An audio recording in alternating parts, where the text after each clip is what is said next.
Counted nga ba ang mga AI generated as static video? So ito po guys yung concern ni Ma'am Rosafe. So ang sagot ko po dyan guys is hindi po. Hindi siya counted as static video as long as gumagalaw ito or may movement ang mga AI generated na ito.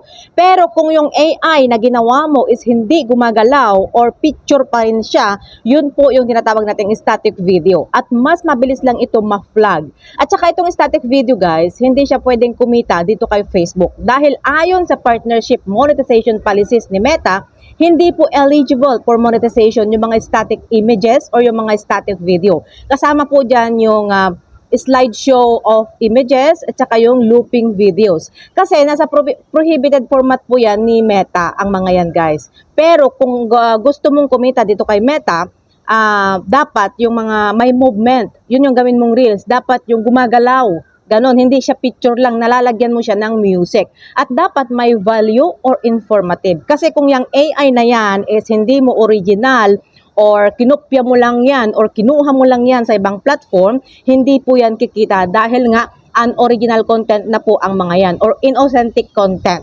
Nadedetect po yan lahat yan guys ng AI ni Meta. Ganyan po kagaling ang AI ni Meta guys. Lahat po madedetect niya yan. At saka bago nyo siya i-post, dapat i-turn on nyo yung AI label or lagyan nyo siya ng hashtag AI generated.